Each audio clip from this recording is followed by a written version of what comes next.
एक खुशहाल गांव था जिसका नाम था फुरफुरी नगर। ये गांव बहुत सुंदर था। ठंडी ठंडी हवा, खूबसूरत नजारे और फल से भरे पेड़। यहाँ के लोग बड़े दयालु, नेक और इंसान थे और हर पल खुशी से बिताते। झूमते पर इस गांव में सभी के बीच एक डर मंडराता था जिसके बारे में सभी लोग वाकिफ थे।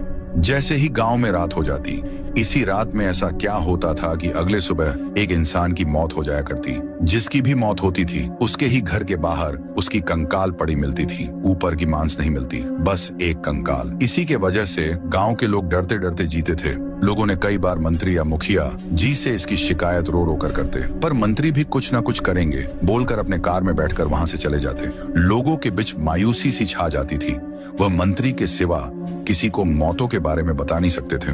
एक दिन लोग शिकायत करने के लिए रायस्टार के पास आते हैं। उसे भी रात में होने वाली मौतों के बारे में बताते हैं। सरपंच रायस्टार को बताता है, रायस्टार आप ही एक हमारी आखिरी आशा हो। इस मौत से हमारे फुरफुरी नगर का नाम मिट्टी में मिल रहा है। आप ही कुछ कर सकते हो, तुम एक हीरो हो। ये सुनने के बाद रायस्टार को भी एहसास होता है वो कुछ भी करके इन मौतों का पर्दाफाश करना चाहता था। फिर एक रात रायस्टार लोगों को कौन मार रहा है ते देखने के लिए गाँव के चारों ओर फिरने लगा, हर गली चौराहा।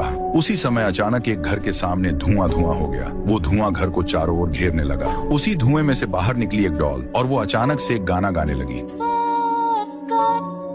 कौन खेलेगा, कौन जीतेगा। उस गाने के वजह से घर से एक गांव का आदमी बाहर आके रुक गया। उसने जब डॉल का गाना सुना तो उसके आंख काले हो गए, कान में से खून। फिर वो वहीं पर हंसते हुए मर गया।